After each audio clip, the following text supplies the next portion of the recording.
What happens when the mate bond, the sacred, unbreakable connection promised by the moon goddess herself, is shattered in front of hundreds of witnesses? For Alara Thorne, life as an Omega in the Silvercrest Pack meant invisibility. While Alphas commanded territories and Betas enforced pack law, Omegas like her existed in the margins, cleaning, serving, heads bowed, voices soft. She'd learned to make herself small, to move through the pack house like a ghost, trailing the scent of lavender and morning dew. Her wolf was quiet, barely a whisper in her mind, and everyone, including her parents, said that was normal for an Omega. Weak bloodline, diluted power, better suited for support than leadership.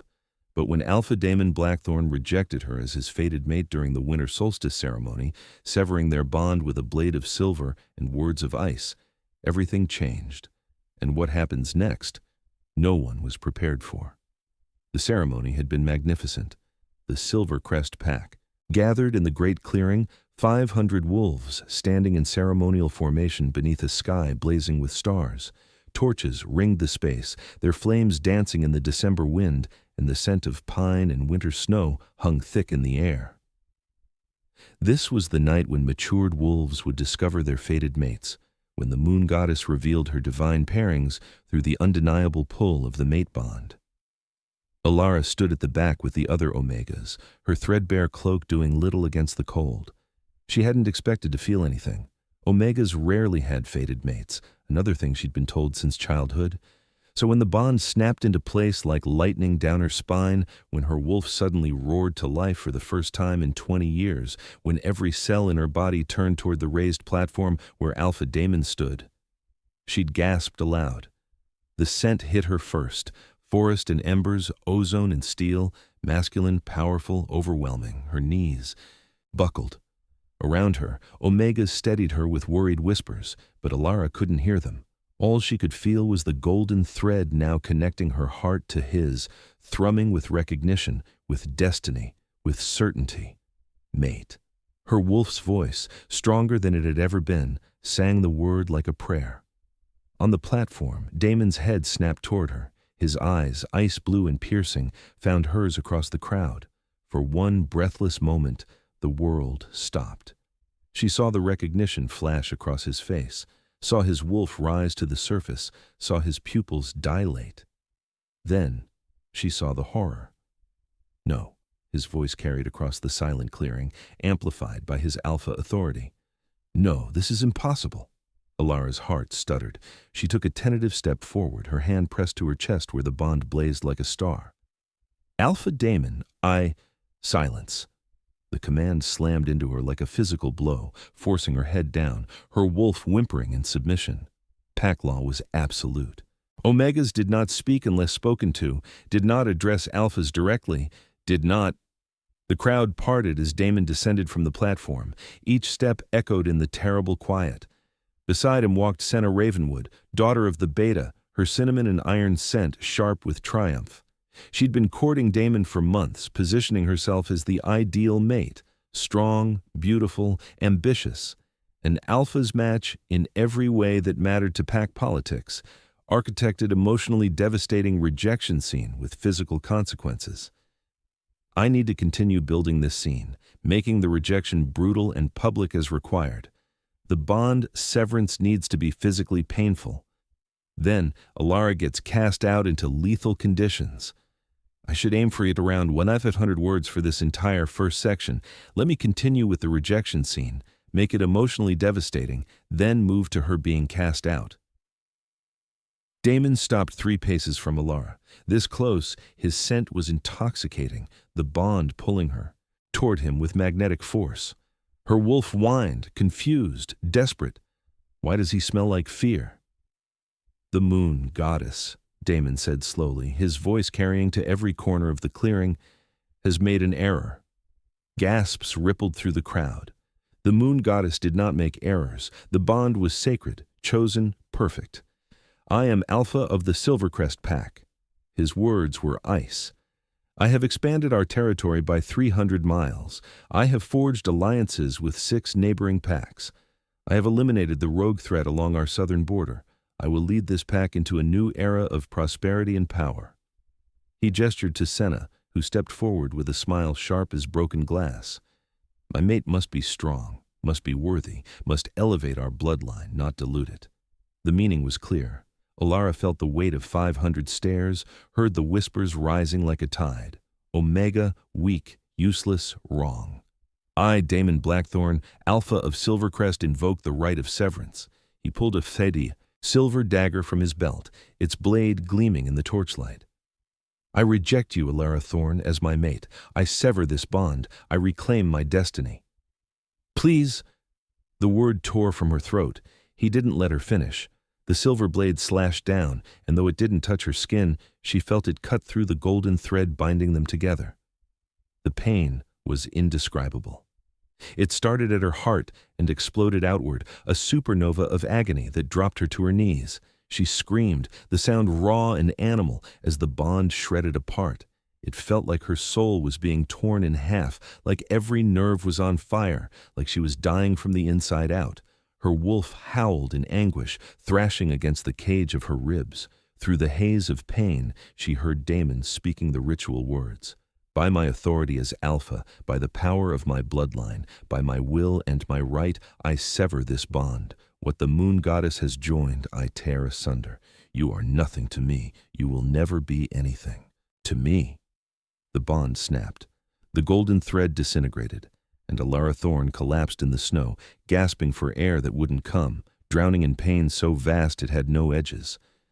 She didn't know how long she lay there. Time lost meaning. Eventually, strong hands gripped her arms, pack guards hauling her upright. Her legs wouldn't support her weight.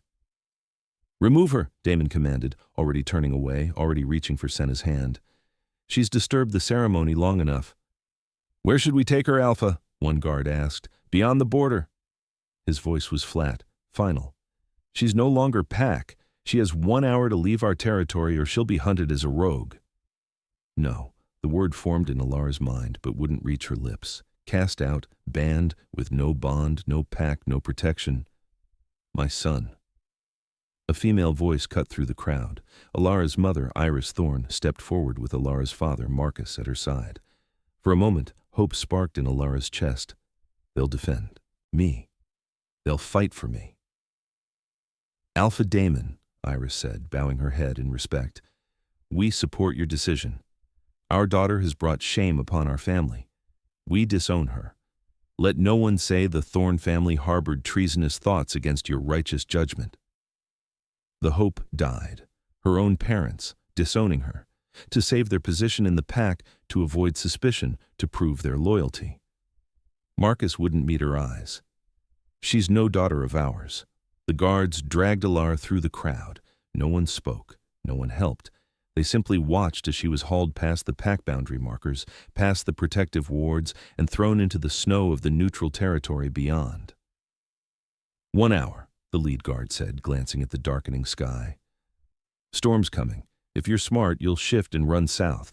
There's a human town maybe 30 miles. "She can't make it," the other guard muttered. "Not in this, not as an Omega." They left her there. Alara lay in the snow, her body still racked, with phantom pain from the severed bond, and watched the first flakes begin to fall. The storm rolled in fast. These northern mountains were notorious for blizzards that could kill in minutes. Already the wind was picking up, howling through the trees like a chorus of ghosts. She tried to shift, called to her wolf, begged for the transformation that would give her fur, claws, speed, a chance at survival. Her wolf didn't respond. The bond severance had damaged something essential. Or maybe her wolf was simply too weak, too broken. Either way, Alara was trapped in human form, wearing nothing but a thin dress and cloak in the middle of a blizzard that would bury her by dawn. She could barely feel her fingers. Her lips were numb. The snow was falling so thick now she could hardly see 10 feet ahead. Move, get up, survive. But what was the point? She had no pack, no family, no mate. She was an Omega in a world that valued strength above all else. Even if she survived the night, where would she go? What would she become? The forest loomed dark and vast ahead of her. She crawled forward on hands and knees because standing was impossible. The trees would offer some shelter. Maybe she could find a cave, a fallen log, something. Time became meaningless. Crawl, rest, crawl. The world was white and howling. Her body was failing, shutting down, surrendering to the cold. When she saw the barn, or what remained of it, a skeleton of rotting wood and collapsed roof, she laughed. The sound was cracked, delirious. Shelter. Actual shelter. She dragged herself through the opening where a door had once hung. Inside, the wind still reached her, but at least the snow couldn't bury her completely. Alara collapsed against the far wall, pulled her cloak tight, and felt consciousness begin to slip. This is it, she thought with strange calm. This is how I die. Rejected, broken, alone. She closed her eyes and let the darkness take her. Warmth. That was the first thing Alara noticed. Impossible warmth pressing against her from all sides, solid and real and alive. She forced her eyes open and saw fur, black fur, thick and winter rough, rising and falling with steady breaths.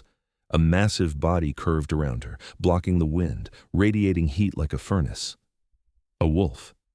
Her mind struggled to process this. Wolves didn't help dying strangers. Wolves were pack creatures. They protected their own, hunted rogues, defended territory. They didn't. Another presence on her other side. More warmth, more fur. Gray this time, flecked with silver. Alara's heart hammered against her ribs. She tried to sit up, and that's when she realized there were more than 2, 3 wolves, 4, 5. She turned her head slowly, barely breathing, and counted them in the dim pre-dawn light filtering through the barn's broken roof. 1, 2, 3, 4, 5, 6, 7, 8, 9, 10. 10 massive wolves surrounded her in a protective circle, their bodies creating a barrier against the cold and death. They weren't sleeping. She could see their eyes gleaming in the darkness, watchful, alert. This was impossible. This was the largest wolf, the one pressed against her back, radiating the most heat, shifted slightly. Not into human form, but simply moving to look at her. His eyes were unusual, one silver, one gold. Ancient eyes, knowing eyes. They saved me, Alara realized. They kept me alive through the night. Her voice came out as barely a whisper. Why? The massive wolf with the mismatched eyes huffed, a sound almost like laughter. Then, in a fluid transformation that took only seconds, he shifted. The man who rose before her was built like a weapon. Tall, broad-shouldered, covered in scars that told stories of 1,000 battles. His hair was black streaked with silver, pulled back from a face that was all harsh angles and sharp beauty. He wore simple clothes that appeared from nowhere, pack magic, stored in the transformation.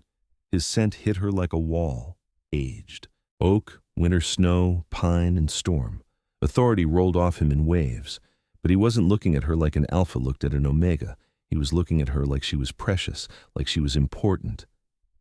Because, he said, his voice deep and resonant, we've been waiting for you. The other 9 wolves shifted in unison, a display of perfect synchronization that spoke of years training together. They formed a semicircle behind their leader, 5 men, 4 women, each bearing scars, each radiating power, each watching her with the same reverent intensity. My name is Kieran Stormborn, the scarred man said, kneeling in the snow to meet her eyes. These are the silent sentinels, guardians bound by prophecy to protect the matriarch when she awakens. He smiled, and it transformed his harsh face into something almost gentle. You've been asleep a long time, Alara, but you're awake now. I don't understand. Her voice shook. I'm just an omega. I'm nothing. I'm... You, interrupted. One of the female wolves, dark-skinned, with eyes like amber and a warrior's stance, are everything our people have waited for. The prophecy spoke of your coming. Another wolf, this one lean and sharp-featured, added, when the stars align on winter solstice, when a true bond is broken by fear and pride, the matriarch will rise. Prophecy. Matriarch. These words made no sense. Kieran extended his hand. You're freezing, wounded, and confused. Come with us. Let us give you shelter, answers, and time. You've survived the worst night of your life. Now, survive the dawn. Alara looked at his offered hand, then at the 10 warriors surrounding her. Everything she'd known had been stripped away. Her pack, her family, her mate, all gone. She had nothing left to lose. She took his hand. His grip was strong and warm and steady. He pulled her to her feet easily, and when she swayed, he caught her. "Easy," he murmured. "We've got you." And somehow, impossibly, she believed him. The Sentinel's camp was hidden deep in the mountain forest, protected by wards so powerful, Alara felt them like electricity on her skin as they crossed the boundary. The settlement was small but well built, sturdy cabins arranged in a circle around a central fire pit, storage buildings, a training ground. They brought her to the largest cabin, clearly Kieran's, and sat her by a roaring fire while one of the female sentinels, a healer named Mira with gentle hands and a scent like chamomile, examined her. Severe hypothermia, exhaustion, and Mira paused, her fingers pressed to Alara's wrist. Broken bond trauma, recent, violent. Her eyes flashed with anger. "Who did this to you?" "My mate." The word tasted like ash. "My former mate." "Alphas," muttered another sentinel, a man called Rook with a scarred jaw and dark humor in his eyes, always thinking with their territory and ego. "Enough," Kieran said quietly, but his voice carried command. "Let her rest. We'll talk when she's stronger." But Alara couldn't rest. Not with 10 impossibly powerful wolves telling her she was someone important, something prophesied. "Tell me," she insisted. "Tell me what this is about." Kieran exchanged glances with his sentinels. Then he sighed and settled into the chair across from her. "There's a story," he began, "that most packs have forgotten or dismissed as legend. Before the great packs formed, before territories were divided, our people were led by matriarchs, powerful wolves blessed directly by the moon goddess herself. They could command any wolf, heal any wound, feel the emotions of hundreds. They were queens, judges, and protectors. But, continued Mira softly, the alphas grew jealous. They wanted dominance, control, territory, so they waged war against the matriarchs. Most were killed. The few who survived went into hiding, and their bloodlines were suppressed." "Suppressed?" Alara echoed.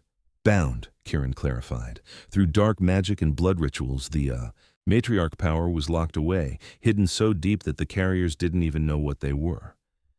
They appeared as omegas, weak, powerless, invisible, the perfect disguise." Alara's hands trembled. "You're saying I'm one of these?" "We're saying you're the one the prophecy spoke of." Kieran leaned forward, his mismatched eyes intense. 300 years ago, the last true matriarch made a prediction before she died. She said that when the time was right, when the packs had grown cruel and the weak were oppressed, a new matriarch would be born. She would be hidden among omegas, her power bound by those who feared it. But when her fated bond was severed, when she was broken down to nothing, the binding would shatter, and she would rise. The fire crackled in the silence that followed. "You think that's me," Alara whispered. "We know it's you." This came from a sentinel named Vale, tall and silent until now. "The signs are all there. Born during an eclipse, unusually. Quiet wolf, fated to an alpha who rejected you on winter solstice.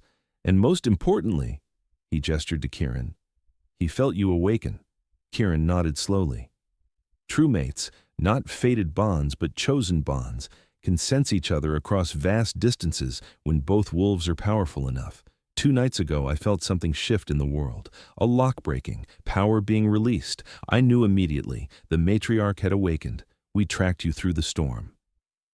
"My parents," Alara said suddenly, pieces clicking together. "They knew. They must have known. They're the ones who would have bound my power when I was born." "Likely," Mira confirmed gently. "It's usually the parents who perform the binding, thinking they're protecting their child from the dangers of being discovered." Alara laughed, and it came out bitter. "Instead, they made sure I suffered a different way. 20 years as the pack's servant, watching everyone else find their strength while I had nothing." "Not nothing," Kieran said firmly.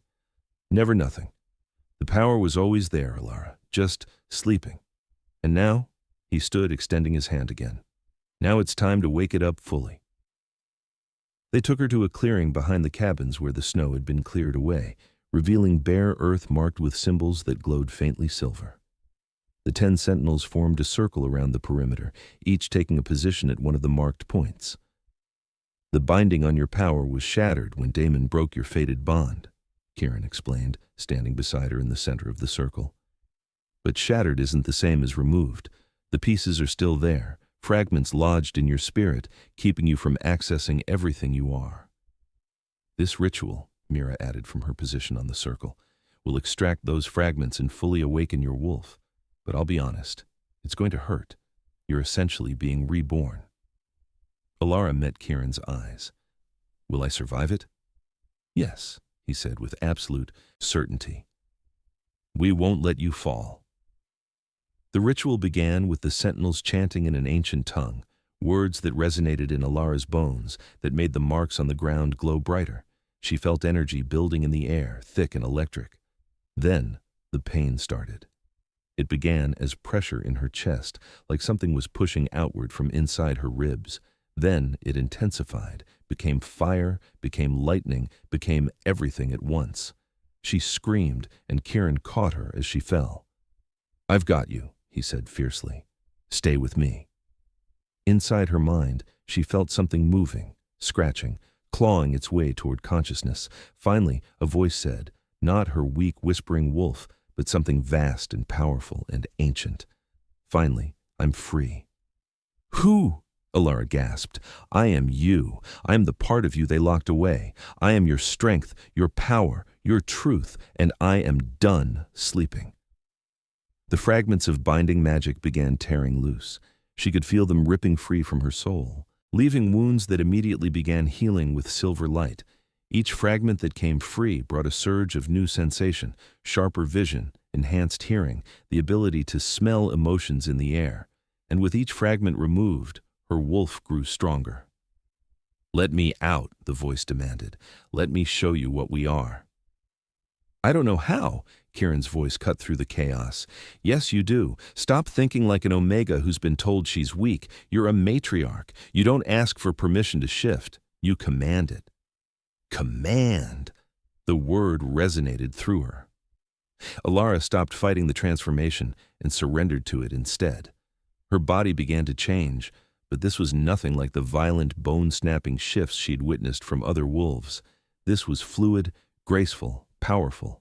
She felt her bones flow and reform, felt her muscles expand and strengthen, felt fur emerge like water rising from beneath her skin. But she didn't shrink down to wolf size. She grew and grew. The transformation seemed to take forever and no time at all. When it finished, Alara stood on 4 legs in the center of the circle, and the world looked completely different. Everything was sharper, brighter, more alive. She could smell each sentinel individually, could hear their heartbeats, could sense their emotions like colors in the air. And she was massive, easily twice the size of any alpha she'd ever seen, her shoulder height level with Kieran's chest in human form. Her fur was unusual too, pure white that seemed to glow with its own internal light, and when she moved, silver sparks danced across her coat like stars. She looked down at Kieran, who was staring up at her with something like wonder. I'm big. The thought must have projected somehow because Kieran laughed, a real full laugh that made his harsh face transform. Big is an understatement. You're magnificent. Alara tested her new body, taking tentative steps. Power thrummed through every muscle, every nerve. She felt like she could run forever, could leap over mountains, A howl built in her chest, instinctive and necessary. She threw her head back and released it. The sound shook the forest. Snow fell from trees in avalanches. Birds took flight in massive clouds. And every wolf within 50 miles, including the 10 sentinels, dropped to one knee in automatic submission. When the howl faded, silence reigned. Then Mira spoke, her voice filled with awe. She is the matriarch. The prophecy is fulfilled. Alara shifted back to human form and was surprised when it happened easily, naturally, clothes appearing on her body through the same pack magic that the sentinels used. She stared at her hands, feeling the power thrumming just beneath her skin. How do I feel, everyone? She asked, because she could sense them, all 10 sentinels, their emotions like flames she could touch without burning. That's your empathic gift, Kieran said, rising from his knee. Matriarchs can feel the emotions of their pack, can soothe pain, can even heal wounds through touch. You'll learn to control it, to shield yourself when needed. And command? She remembered how they'd all dropped to their knees at her howl. "Any wolf," Vale confirmed. "Alpha, Beta, Omega. Your authority supersedes them all. When you give a command, their wolves compel them to obey." Alara looked at the 10 warriors surrounding her, these powerful, scarred, ancient wolves who'd been waiting 300 years for someone like her to appear. "Why?" she asked. "Why serve me? You're all strong enough to lead your own packs." Kieran stepped closer, and there was something in his eyes, something warm and deep and patient. "Because we've been searching for purpose, for meaning, for something worth protecting. We're the unchained, wolves who broke free from cruel alphas, who refused to bow to injustice. We've spent centuries as guardians without anyone to guard. Until now." He knelt again, this time by choice, rather than compulsion, and his sentinels followed his lead. "Alara Thorn," Kieran said formally. "Matriarch awakened, Queen prophesied, we pledge ourselves to your service. Your enemies are our enemies. Your justice is our purpose. Your pack is our home. We are the silent sentinels, and we have waited 300 years for you." Tears burned in Alara's eyes, not from pain this time, but from something else, something like belonging. "Then rise," she said, her voice stronger than it had ever been. "Rise, my sentinels. You've waited long enough." They rose as one, and Alara felt the bond snap into place. Not a fated mate bond, but something deeper. A pack bond, forged in purpose and loyalty and choice.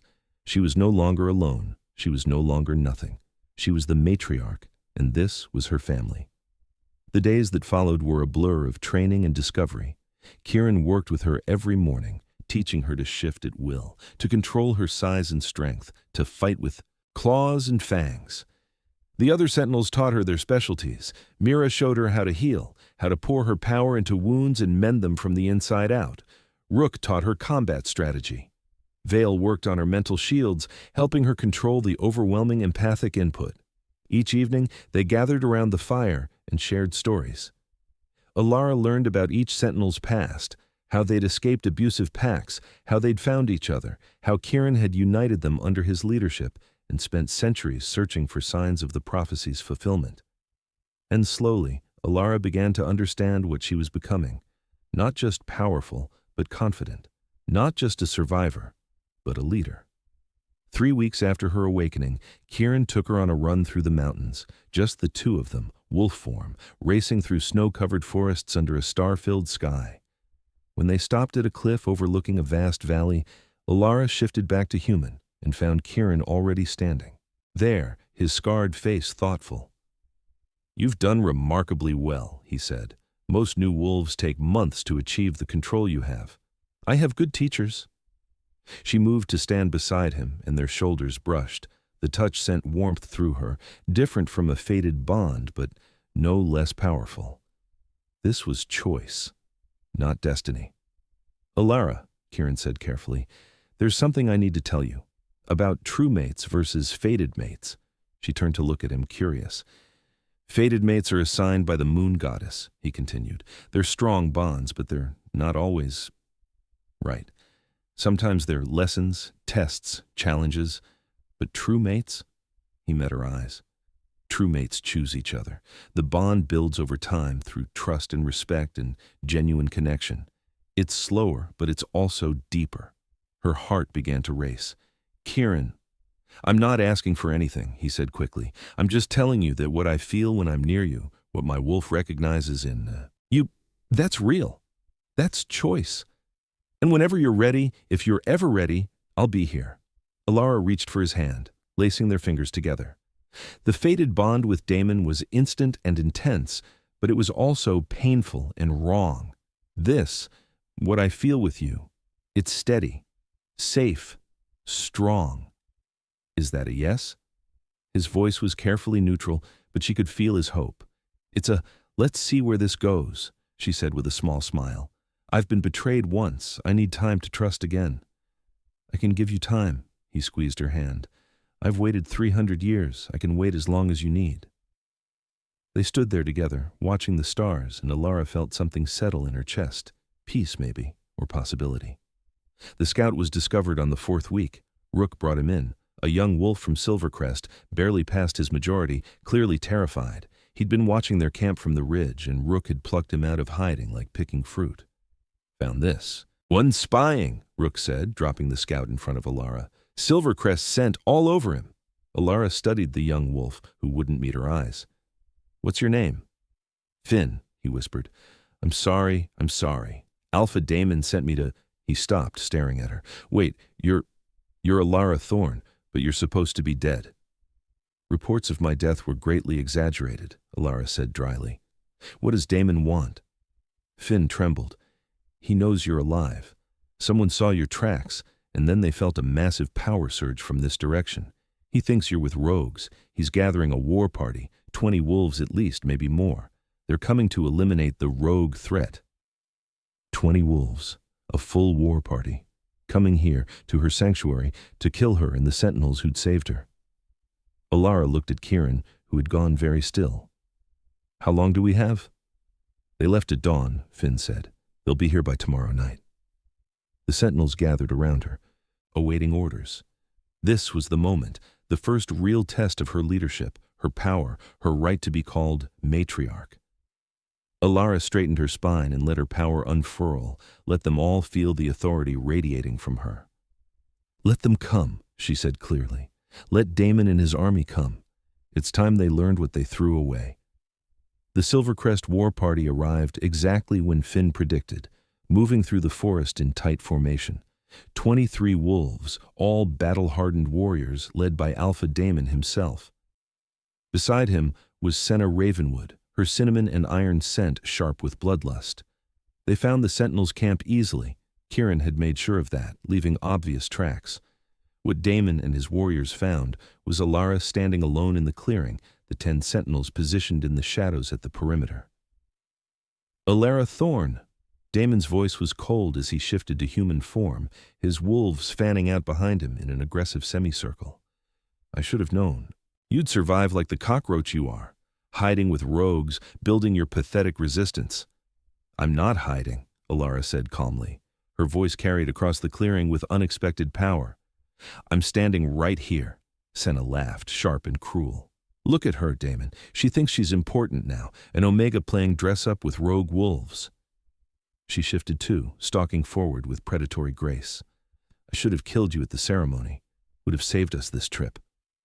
You can try, Alara offered. In fact, I insist. You first, Senna. The female warrior smiled and shifted in a heartbeat, her wolf form sleek and powerful, a true beta in her prime. She launched herself at Alara without warning, claws extended, going for the throat. Alara didn't shift. She simply raised one hand and released a pulse of pure command. Stop! The single word cracked like thunder. Senna's wolf jerked to a halt mid-leap, frozen in the air for a moment before crashing to the ground. She whined, struggling against the compulsion, but Alara's will was absolute. Shift back, Alara commanded. Senna shifted involuntarily, her body obeying before her mind could resist. She knelt in the snow, naked and shaking with fury and confusion. How? She gasped. How is an Omega? I'm not an Omega.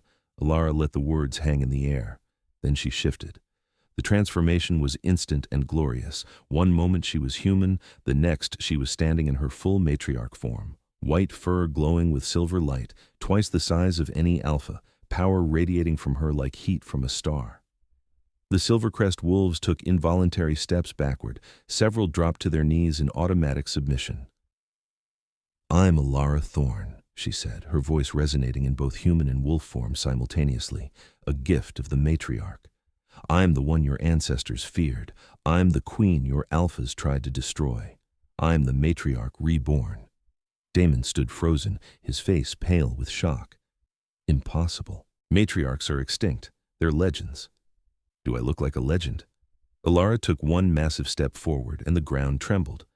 I am very real, Damon Blackthorn, and you made a critical error.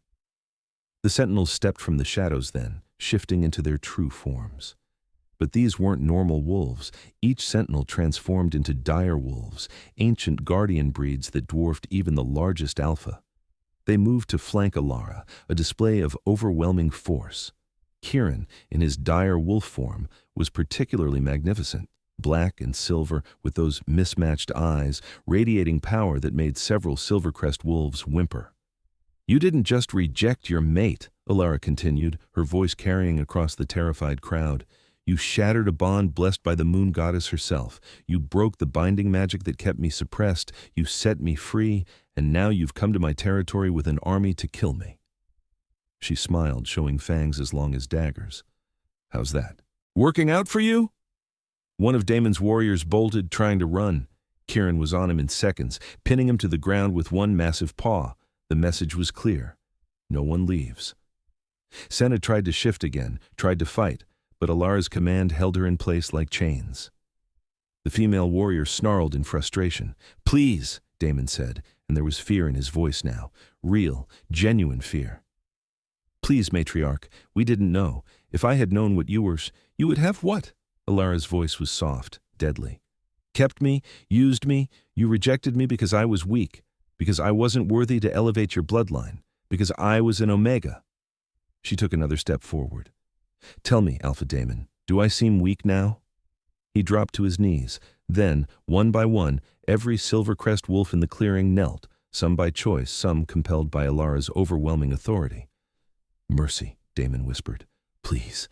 Alara shifted back to human form, standing tall and regal in the center of a field of kneeling wolves.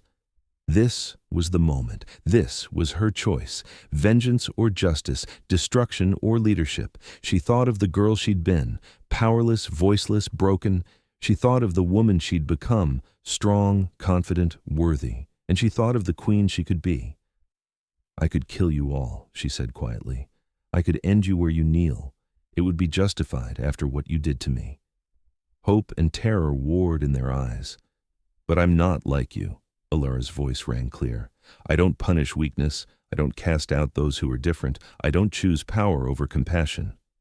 She walked to stand directly in front of Damon, looking down at the Alpha who had destroyed her world. "You will return to Silvercrest," she said, her words carrying command. "You will tell them what happened here. You will tell them that the matriarch has returned and that her territory extends from these mountains to the western valley. Any wolf who is abused, rejected, or cast out may seek sanctuary with me. I will protect them." She turned to address all the kneeling wolves. "Tell your alphas that the old ways are over, the days of the strong oppressing the weak, of might making right, of fear ruling packs. Those days are done. I am Alara Thorn, matriarch reborn, and I will build a new order." Then she looked at Senna, still frozen in place. "You, Senna Ravenwood, you wanted to be an alpha's mate so badly you celebrated when he broke a sacred bond. You mocked and threatened me, tried to kill me." Alara considered her. "You're banished from Silvercrest, stripped of your rank. You'll know what it feels like to be nothing, to be cast out, to be alone." Senna's eyes widened in horror. "No, please." "Justice," Alara said firmly, "not vengeance. Go." She released the command, holding Senna in place. The former beta scrambled to her feet and ran into the forest, her sobs echoing behind her. Alara returned her attention to Damon. "As for you, Alpha of Silvercrest, you broke a sacred bond. You cast me out to die. You came to my territory with an army. The penalty for all these crimes would normally be death." Damon's breathing was ragged. "Please." "But," Alara continued, "I'm giving you a choice.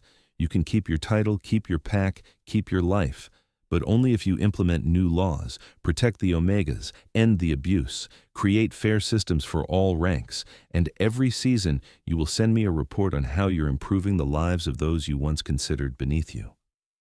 She knelt down to look him in the eyes. "Reform yourself, Damon Blackthorn. Become the Alpha you should have been, or I will return and remove you myself. Do you understand?" "Yes," he whispered. "Yes, matriarch." "Good." She stood and released her command on all the kneeling wolves. "Go, and remember what you saw here today." They fled into the forest, a disorganized retreat of wolves too terrified to look back. Within minutes, the clearing was empty, except for Alara and her sentinels.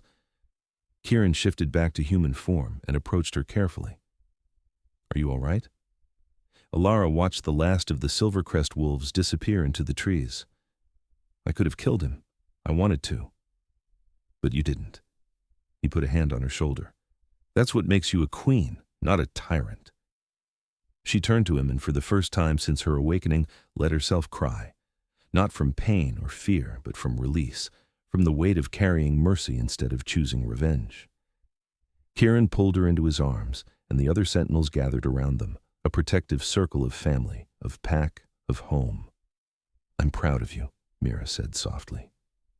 "We all are," Rook added. Ilara leaned into Kieran's embrace and felt the true mate bond beginning to form between them, not assigned but chosen, not instant but growing, not painful but healing. She had been broken, she had been rejected, she had collapsed in the snow, ready to die, but she had risen, she had become, she had transformed. And this, standing surrounded by wolves who chose to follow her, who believed in her vision of a better world, this was only the beginning. 6 months passed. The territory that Ilara claimed, now known as Sanctuary, grew rapidly. Word spread through the wolf communities. There was a place where the rejected could find homes, where omegas were valued, where justice was fair and power was tempered with compassion. Refugees arrived weekly. Some were omegas fleeing abusive packs, others were rogues seeking community. Some were betas who'd been unfairly punished, or even alphas who'd been dethroned for refusing to uphold cruel traditions. Ilara welcomed them all. The settlement expanded from Kieran's original camp to a full village. Cabins were built, training grounds established, gardens planted. The sentinels trained new guards, teaching combat and control. Mira opened a healing center. Rook led patrols. Vale established a school for young wolves, and Ilara ruled not as a tyrant, but as a guide. She held councils where every voice could be heard. She mediated disputes with fairness and wisdom. She used her empathic gifts to help traumatized wolves heal from their pasts. Her relationship with Kieran deepened naturally, the true mate bond strengthening day by day. They didn't rush it, didn't force it. They simply let it grow, and it was more solid than any fated bond could have been. On the night of the summer solstice, 6 months to the day after her rejection, Ilara stood on the cliff overlooking her territory. The valley below glowed with lights from the village, and she could hear the sounds of celebration drifting up, her people, her pack, her family. Kieran joined her, slipping his hand into hers. "Big crowd tonight." "Over 200 now," Ilara said with wonder. 200 wolves who chose to be here, who believe in what we're building." "What you're building," he corrected gently. "You're the one who gave them hope." She leaned against him. "We did it together." "Together," he agreed, and kissed the top of her head. In the distance, Ilara felt a familiar presence, her parents, who had finally worked up the courage to approach Sanctuary's borders. They'd sent a letter weeks ago, confessing their role in binding her power, begging for forgiveness. She wasn't ready to see them yet. Maybe she never would be. But she'd sent them a message back. "If you want to make amends, go back to Silvercrest and help Damon implement the reforms. Prove through actions that you've changed. Some wounds took time to heal." Kieran must have sensed her thoughts. "They're here again." "I know," she sighed. "I'll meet with them, eventually, when I'm ready." "Take your time," he said. "You're allowed to heal at your own pace." Movement caught her eye, Vale approaching with an urgent expression. "Matriarch," he said, bowing slightly, "we've received a message from the High Council." Ilara's heart skipped. The High Council was the governing body of all major packs, a remnant of the old matriarch system that had survived as a political entity. They'd been watching her rise with a mixture of fear and interest. What do they want?" Vale handed her a sealed letter. "They want to meet. They're calling an emergency session, and you've been summoned to attend." Kieran tensed beside her. "It could be a trap." "Or an opportunity," Ilara countered. She broke the seal and read the letter quickly. "They want to discuss recognizing Sanctuary as an official territory. They want to hear my proposal for reforming pack laws across all territories." "They're scared," Kieran said. "You've become too powerful, too popular. They want to control you before you inspire more changes." "Let them try." Ilara folded the letter, her eyes hard with determination. "I didn't survive rejection, a blizzard, and a war party just to bow to politicians. If they want to meet, we'll meet, and we'll negotiate on my terms." She looked out at her valley again, at the lights and life and hope she'd created from nothing.